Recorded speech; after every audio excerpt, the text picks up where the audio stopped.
The Last Battle by C.S. Lewis.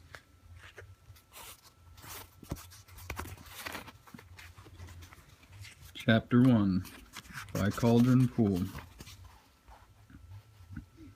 In the last days of Narnia, far up to the west, beyond Lantern Waste, and close behind the great waterfall, there lived an ape. He was so old that no one could remember when he had first come to live in those parts, and he was the cleverest, ugliest, most wrinkled ape you can imagine. He had a little house, built of wood and thatched with leaves, up in the fork of a great tree, and his name was Shift. There were very few talking beasts or men or dwarves, or people of any sort in that part of the wood. But Shift had one friend and neighbor who was a donkey called Puzzle. At least they both said they were friends.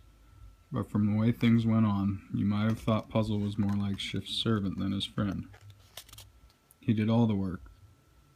When they went together to the river, Shift filled the big skin bottles with water, but it was Puzzle who carried them back. When they wanted anything from the towns further down the river, it was Puzzle who went down, empty panniers on his back, and came back with the panniers full and heavy. And all the nicest things that Puzzle brought back were eaten by Shift, for as Shift said, "You see, Puzzle, I can't eat grass and thistles like you, so it's only fair I should make it up in other ways." And Puzzle always said, "Of course, Shift, of course, I see that." Puzzle never complained because he knew that Shift was far cleverer than himself, and he thought it was very kind of Shift to be friends with him at all. And if ever Puzzle did try to argue about anything, Shift would always say, "Now, Puzzle, I understand what needs to be done better than you. You know you're not clever, Puzzle." And Puzzle always said, "No, Shift, it's quite true. I'm not clever."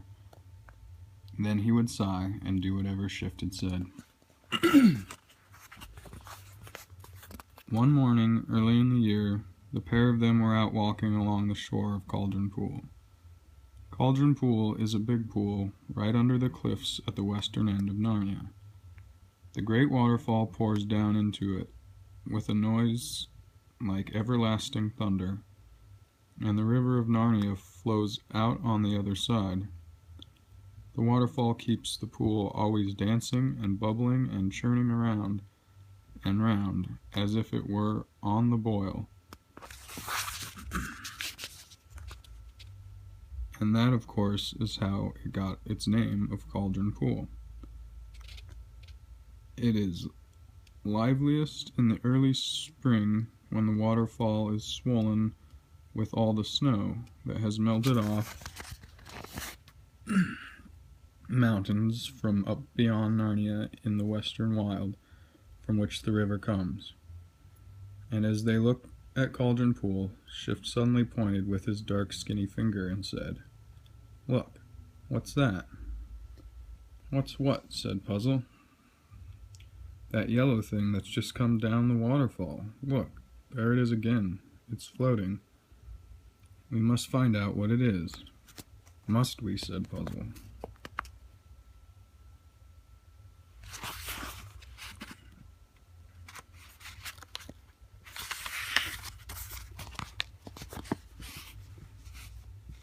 "Of course we must," said Shift. "It may be something useful. Just hop into the pool like a good fellow and fish it out. Then we can have a proper look at it." "Hop into the pool," said Puzzle, twitching his long ears. "Well, how are we going to get it if you don't?" said the ape. But, said Puzzle, "wouldn't it be better if you went in? Because, you see, it's you who wants to know what it is, and I don't much. And you've got hands, you see. They're as good as a man or a dwarf when it comes to catching a hold of things. I've only got hooves." "Really, Puzzle," said Shift, "I didn't think you'd ever say a thing like that. I didn't think it of you, really." "Why, what have I said wrong?" said the ass, speaking in a rather humble voice. for he saw that Shift was very deeply offended. "All I meant was, wanting me to go into the water?" said the ape, "as if you didn't know perfectly well what weak chests apes always have, and how easily they catch cold. Very well, I will go in. I'm feeling cold enough already in this cruel wind, but I'll go in. I shall probably die. Then you'll be sorry." And Shift's voice sounded as if he was just going to burst into tears. "Please don't, please don't, please don't," said Puzzle, half braying and half talking. "I never meant anything of the sort, Shift. Really, I didn't. You know how stupid I am and how I can't think of more than one thing at a time. I'd forgotten about your weak chest. Of course I'll go in. You mustn't think of doing it yourself. Promise me you won't, Shift." So Shift promised, and Puzzle went cloppity-clop on his 4 hooves round the rocky edge of the pool to find a place where he could get in. Quite apart from the cold, it was no joke getting into that quivering and foaming water. Quite apart, yes, from the cold, it was no joke getting into that quivering and foaming water, and Puzzle had to stand and shiver for a whole minute before he made up his mind to do it. But then Shift called out from behind him and said, "Perhaps I'd better do it after all, Puzzle." And when Puzzle heard that, he said, No, you promised. I'm in now." And he went, and in he went. A great mass of foam got him in the face and filled his mouth with water and blinded him. Then he went under altogether for a few seconds, and when he came up again, he was in quite another part of the pool. Then the swirl caught him and carried him round and faster, till it took him right under the waterfall itself, and the force of the water plunged him down, deep down, so that he thought he would never be able to hold his breath until he came up again. And when he had come up, and when at last he got some where near the thing he was trying to catch, it sailed away from him till it got under the fall and was forced down to the bottom. When it came up again, it was further from him than ever.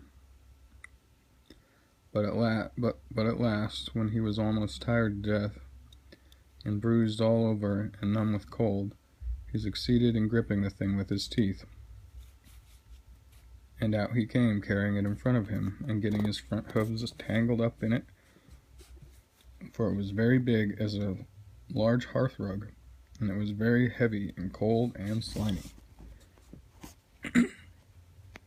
He flung it down in front of Shift and stood dripping and shivering and trying to get his breath back.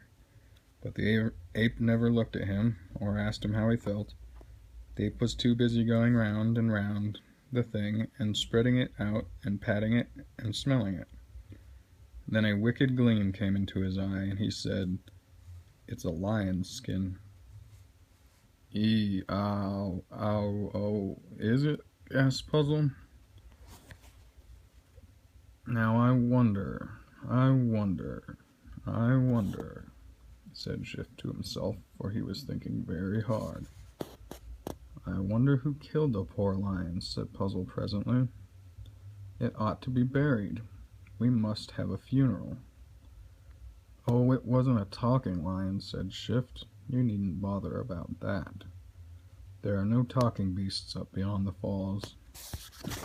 Up in the western wild, the skin must have belonged to a dumb wild lion." This, by the way, was true. A hunter, a man, had killed and skinned this lion somewhere up in the western wild several months before, but that doesn't come into this story. "All the same, Shift," said Puzzle, "even if the skin only belonged to a dumb wild lion, oughtn't we give it a decent burial? I mean, aren't all lions rather solemn? Because of you know who, don't you see?" Don't you start getting ideas into your head, Puzzle, said Shift, because you know thinking isn't your strong point. We'll make this skin into a fine, warm winter coat for you. Oh, I don't think I'd like that, said the donkey. It would look, the other beasts might think, that is to say, I shouldn't feel... What are you talking about, said Shift, scratching himself the wrong way up as apes do. I don't think it would be respectful to the great lion, to Aslan himself, if an ass like me went about dressed up in a lion's skin, said Puzzle. Now, don't stand arguing, please, said Shift. What does an ass like you know about things of that sort? You know you're no good at thinking, Puzzle, so why don't you let me do your thinking for you? Why don't you treat me as I treat you? I don't think I can do everything. I know you're better at some things than I am. That's why I let you go into the pool. I knew you'd do better than me, but why can't I have my turn when it comes to something I can do and you can't? I am never to be allowed to do. Am I never to be allowed to do anything? Do be fair. Turn and turn about. Oh, well, of course, if you put it that way, said Puzzle. I tell you what, said Shift. You'd better take a good brisk trot down the river as far as Chippingford to see if they have any oranges or bananas. But I'm so tired, Shift, pleaded Puzzle. Yes, but you are very cold and wet, said the ape. You want something to warm you up. A brisk trot would be just the thing. Besides, it's market day at Chippingford today. And then, of course, Puzzle said he would go. As soon as he was alone, Shift went shambling along, sometimes on 2 paws and sometimes on 4, till he reached his own tree. Then he swung himself up from branch to branch, chattering and grinning all the time, and went into his little house. He found needle and thread and a big pair of scissors there, for he was a clever ape, and the dwarfs had taught him how to sew. He put the ball of thread, it was very thick stuff, more like a cord of thread, into his mouth, so that his cheek bulged out as if he were sucking a big bit of toffee. He held the needle between his lips and took the scissors in his left paw.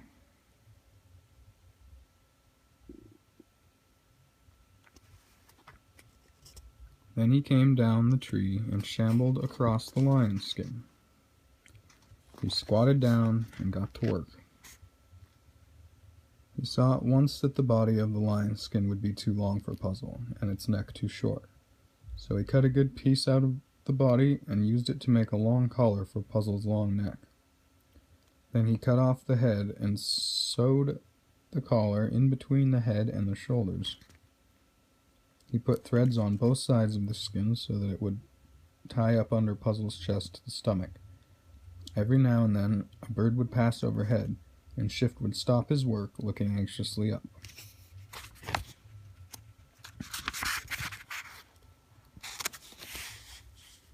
He did not want anyone to see what he was doing, but none of the birds he saw were talking birds, so it didn't matter.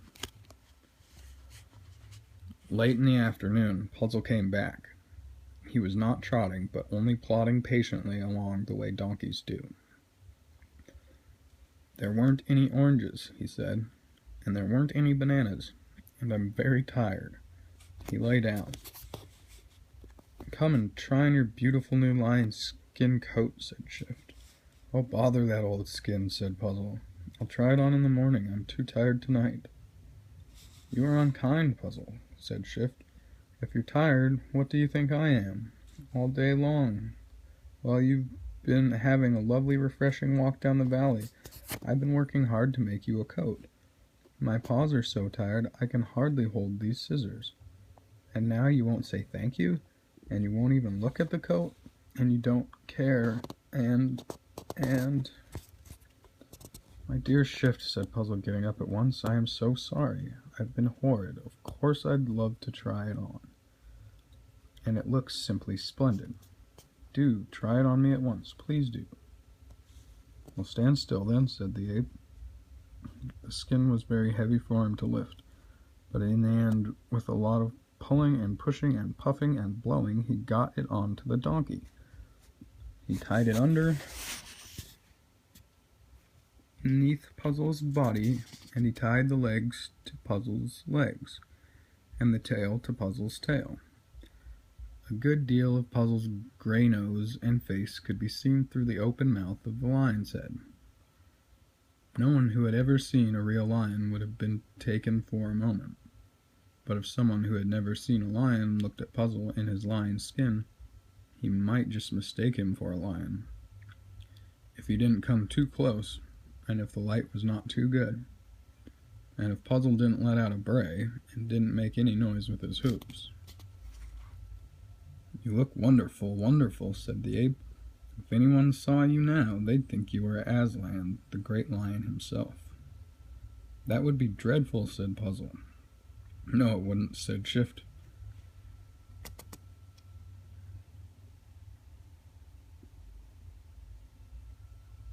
Everyone would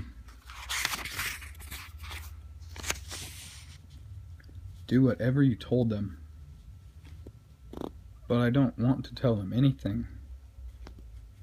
But you think of the good we could do, said Shift.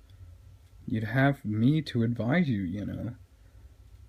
I'd think of sensible orders for you to give, and everyone would have to obey us, even the king himself.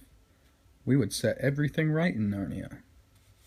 But isn't everything right already? Said Puzzle. What? Cried Shift. Everything's right?